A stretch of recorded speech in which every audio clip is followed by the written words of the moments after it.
edhe këtë hakerimin duhen t'ja faturojnë Fatmir Gjafs. Ato janë hakerua apo janë vetë hakerua, atë nuk mund t'a marrin vesh ne. Por problemi është se këto po përdoren, si që përdoren statuset. Me qenë se filluan të thonë po merren me fustanet e Arioles, edhe që është kjo punë, tani ja sajisen status dhe tani thanë tani ke kryer krim të madh shumë. Kështu që edhe Fatmirit po i vin rrotull dhe po e akuzojnë se gosipi është fjala, se ka vjedh, ka hakeruar statuset e ato kompjuterat e skapit dhe për të më revoltua dhe mua edhe dosjen time. Ate i them Fatmirit publikojeni sa ta gjeni, se ajo është publike.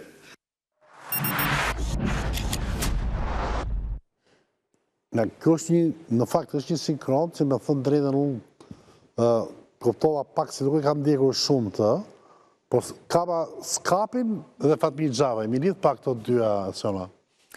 Qa do në thonë që doktori, qa ka ndodhur kështu, do në si informacion? Ky është një aludim politik, që ndoshta mund të faktohet rrugës, por është një aludim zoti Berisha i ka dhënë zë sot, ndërkohë që ka disa ditë që rrjedh në korridoret politike kryesisht opozitare, që faturojnë ose bëjnë përgjegjës ish-ministrin Fatmir Xhafaj për atë çfarë ka ndodhur në SPAK. Pra mendojnë opozitarë që artikulojnë këtë me kaq elegancë pa e thënë tamam, qëllimi është të krijojnë një perceptim apo një akuzë publike që Fatmir Xhafaj është personi i cili për llogari të miqve të tij në Partinë Socialiste ose miqve të tij përpara drejtësisë të ketë instruktuar këtë që ka ndodhur në SPAK, që është hakeruar emaili të prokurorëve. Ne e dim çka ka ndodhur në SPAK apo se dim çka ka ndodhur? E dim dhe do ta shpjegoj besoj me shumë detaje anduena, por duhet të them që pavarësisht se krijohet kjo lidhje me zotin Xhafaj dhe ngjarjes në SPAK, nuk ka ende asnjë provë konkrete të ekspozuar nga organet e drejtësisë që të provojnë që ai fshihet mbas tij, edhe pse zoti Berisha ja vuri emrin sot.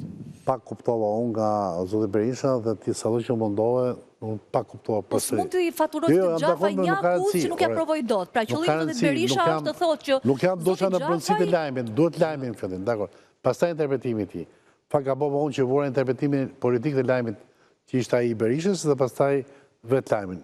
Ka mundso për ta mbyllur lidhjen bashkë, se ti ke minuta të numëruara.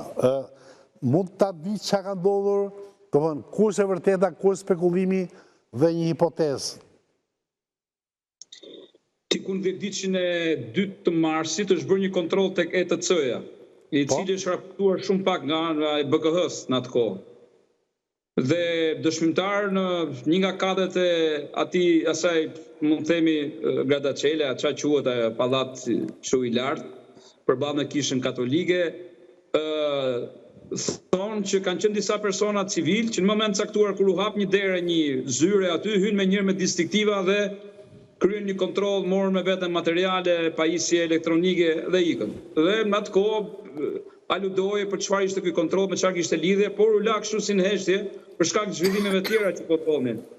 Dhe tani ne marrim vesh që ai kontroll ka qenë në lidhje me hakerim, që do të thotë sipas vetë njoftimit që ka dhënë SPAK, që në një nga ato zyra është drejtuar një formë, një metodë e penetrimit në sistemet e komunikimit elektronik, që janë emailët, phishing, janë sistemet të cilat ti bie viktim e hapjes si një emaili ose të shkodimit, të marrjes së passwordeve, kur janë shumë të thjeshta, nga 2 persona. Tani këta 2 persona, unë rasti konkret, i mendoj dhe i konsideroj që janë ekzekutor. Po kush është organizatori? Kush është koka, kush është porosici, dhe çfarë qëllimi ka, për çfarë i përdor. Po, pyetja tjetër, cili është dëmi që është bërë? Çfarë dosjes kanë marrë, çfarë fajles kanë marrë? Nëpërmjet këtij penetrimi janë marrë dokumenta, komunikime, çfarë ka pasur në skedarët e emaileve dhe po ashtu në skedarët e kompjuterit, sepse nga emaili ai hyn në kompjuter. Tani, ne dim që SPAK-u ka një sistem shumë të sofistikuar, me firewall e tjerë, dhe mirë po disa prokurorë kanë qenë të pakujdesshëm, për mendimin tim. Qa, prokurorët punojnë në rjetë?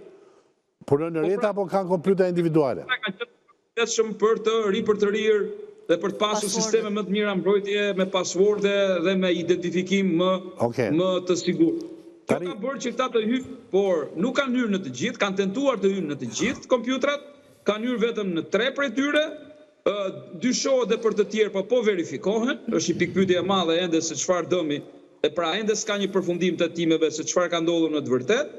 Janë materiale që ato që janë marrë, janë shkëmbyer në disa politikanë, edhe disa gazetarë.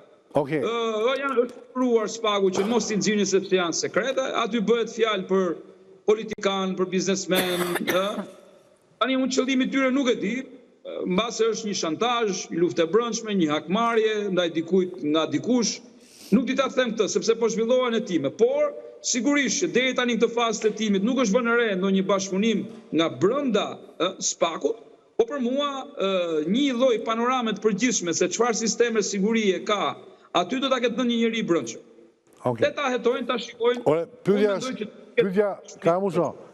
Tani ma krijove panoramën e qartë ku va kërën mua ke kërën e publikut. Tani zakonisht kur videt një bank, fuet dhe shifra e paras së vjedhur. Pra, këto cilësia apo kualiteti pikant, cilësia pikante e këtyre dokumentacioneve, mund të ndikojnë mbi vendimarrjet e spakut në kohën e afërt apo? Jo, thjesht disa njerëz kanë marrë vesh për herë të parë mbase disa prej tyre që po hetohen nga ana e spakut. Qartë. Pra kanë marrë informacion paralelës që duhet shumë. Ato tani janë në një alert shumë të madhe. Pa te kuptohet që kush ka lobuar për hakerimin, apo? Personat e interesuar. Shiko, edhe këta vetë që janë arrestuar, nuk janë profil hackersesh. Janë profil ish funksionarë administratës publike. Nëse ka ngelur sistemi i spakut, që me këtë profil kaq të ullët të informacionit elektronik të këtyre 2 personazheve që janë arrestuar, të jetë kaq e lehtë, pra të këta të futen, do të thotë që ne nuk pas kemi sistem mbrojtje për sekretin hetimor dhe atë shtetëror njëkohësisht. Okej. Ka unë që rritë 5 minuta të luam, se nuk po të reagoj me një. Faleminderit. Anduena, atëherë ma përshkruaj edhe ti që ka ndodhur, se të ndërprera fjalë. Përsërite, nuk ka rëndësi. Okej. Unë kam tjera burime nga profesori, edhe në fakt bëhet fjalë për 6 ndërhyrje, pra në 6 emaile të prokurorëve të spakut. Prokurorët e spakut, nëpërmjet emaileve të hapura me emër konkret të tyre, është një sistem i vendosur nga amerikanët, shumë i sigurt dhe shumë fleksibël, komunikojnë dhe mbajnë aty dhe shkëmbejnë materiale hetimore, që ka dhe materiale të rëndësishme. Për momentin nuk dihet numri i faqeve të materialeve të hakeruara. Dihet vetëm numri i prokurorëve që janë prekur, pra emailet që janë prekur. Po të tohet nga spaku... Sa janë prokurorët e prekur? 6? 6. Dihen emrat e tyre? Dihen. Mund të thuan? Jo, s'mund të them. Nuk mund të thuan. Është e vërtet që Dumani kanë dhënë një njoftim që thotë që unë s'jam nga ata. Është përpjekur edhe emaili atit hakeroj, por nuk e kanë dalë. Dumani nuk e kanë nxjerrë këtë. Në versionin zyrtar nuk kanë nxjerrë as numrin e prokurorëve sa janë prekur, kanë nxjerrë vetëm 3 emra për cilat është edhe emaili kryetarit spakut është tentuar shpisat e zyrtare. Nuk përjashtohet mundësia që ka patur një sistem që thyen passwordet e emaileve, duke përsëritur dhe duke provuar shumë herë. Pra, personat që kanë ekzekutuar hakerimin, pra janë profesionista apo janë diletantë që ta Karamuça? Jo, është një sistem... Jo, Karamuça po thotë, ta 2 janë diletantë, nuk mund të bëni një gjë kaq profesionale. Po, këta të 2 nuk janë persona... Pra se janë kap të vërtetët. Pra, flasim për persona... Ka pat rol krejt tjetër, po... Flasim për persona IT, pra persona që njohin mirë sistemet kompjuterike dhe hakerimet kompjuterike. Flasim për një sistem i cili është një pajisje e cila thyen passwordet dhe kodet e emaileve duke tentuar disa herë ato, dhe është një aparatur për të cilën ka patur informacion nga shërbimet e huaja ndërkombëtare, të cilat operojnë në Shqipëri, se një pajisje e tillë ka hyrë në Shqipëri. Nuk mendon që mund të jenë vetë huajt që kanë bërë këtë? Jo, nuk besoj që janë të huajt në këtë histori. Po pse? Pse pra ashtu? Por unë besoj do ta tregoj edhe koha që këtu kemi bëjmë me një Watergate. Shteti përgjon shteti. Shteti përgjon shteti. Po mirë, edhe kur përgjon shteti si dhe të huajt mund të përgjojnë shtetin tonë, pse? Jo, shumë mirë. Shteti përgjon shtetin me dosje. Ne nuk kemi as dyshim që të huajt na përgjojnë. Po sikur të jenë, Në rregull? Nuk po them që më, zë është hapur. Tregoj që jemi të rëndësishëm. Shteti përgjon shteti thotë që segmentet të qeverisë përgjojnë dosje që lidhen me çka ka spaku për Ajo që më bëri përshtypje dje gjatë ditës mbrëmjes, më saktë dolën emra të ish zyrtarëve, një ish drejtori i përgjithshëm i burgjeve, i cili u përfol se ishte njëri nga personat me të cilët ka lidhje me 2 personat e arrestuar, dhe në ndjenin time, ky personazh, i cili ka qenë njëri nga njerëzit më të besuar të qeverisë Rama. Dhe shumë gjatë drejtori i përgjithshëm me role të ndryshme. Shumë gjatë drejtori i përgjithshëm i burgjeve, i AKU-s, por edhe në njësinë antikorrupsion në kryeministri, është njeriu i cili ka prej kohësh, drejton prej kohësh edhe një agjensi sigurimi, ose çfarë siguron, nuk e di. Informacion besuar. Private. Ajo që unë di dhe kam informacionet e mia, është fakti që numri i personave të përfshirë në këtë skandal është shumë herë më i madh nga ç'flitet. Derisa Po zgjeko po të shoh që gjithkohës po dëgjon edhe punë kokën. Jo, tani e para bie dakord me Karamuçën për sa i përket faktit si mundet me logjik të thjesht një institucion që ka kërkuar miliona euro shtetit për të rritur nivelin e sigurisë, që ka futur sigurinë më të mirë, IT-t e nivelit izraelit, për sa i përket sigurisë dhe mbrojtjes tyre, kanë bërë tendera, çfarë s'kanë bërë, dhe bien në një sistem me një precedent, se kjo më bën akoma më përshtypje, me një precedent hakërimi buj në Shqipëri për sa i përket të dhënat dhe informacionet, me iranianët nga ana tjetër që ne i kemi gjatë gjithkohës në sulme të vazhdueshme kibernetike hakeruse nëpërmjet Akshit, bie kulla jone Babelit ta quaj kështu, se për ne ajo është kulla Babelit ta quaj kështu. Ndoshta kullës që e madhe, po kur ra ajo amerikane që me një grup sinjali u kapën sekretari për sigurinë kombëtare. Dokumentacioni ka gjithmonë. Rrjedhja ka gjithmonë. Sa do sigurt të gjeti formë qoftë edhe banale nga njerë. Është rrjedhja apo shitje badanese? 500 milion lek. Është shitje nga brenda. Është shitje nga brenda. Sepse 500 milion lek, thot Spaku, ka harxuar të vjetra gjithmonë, ka harxuar vitin 2024 për të blerë pajisje për mbrojtje kibernetike. Pikërisht pra, se ja ku dole me fakte, jo me llafe. Mos ka po dhe ky Spakun, kush i bën tenderat të Spakut? Ka një investim të mirë, ka një investim të mirë, ka një investim të mirë. Veti bëjnë atë. I bën vetë Spakut tenderat. Po, dhe nuk di se ç'është. Dhe Spaku njerëz janë, nuk janë qenie të mbi natyrshme. Po e lidhe gishtin, njerit gishti. Karamuço, me që mbaroj 5 minutë si bëjmë pyetjen e fundit. Tenderat veri bën Spaku. Veti bën. Pra, do më thënë, zgjedh kompaninë e dur, apo kompaninë e gabuar, për ta mbrojtur nga hakerimi e bën vetë. Është risk që merr përsipër. Po sigurisht që në momentin që realizohet punimi ose vepra e porositur, ka dhe një marrje ndorëzim, ka dhe observacionet që bëhen në çdo rast, kolaudimet e kështu me radhë. Po se kanë fut atë virusin e hakerimit që kanë bërë atë reformatimin. Është duhet saktuar që ato nuk kanë aksesuar sistemin, kanë aksesuar vetëm emailët. Se mos... Ja, kontorët tanë të rëndësishëm, ka një raportore. Sa shumë në shofin në nduena. Po, më falë. Jo e kuptoj.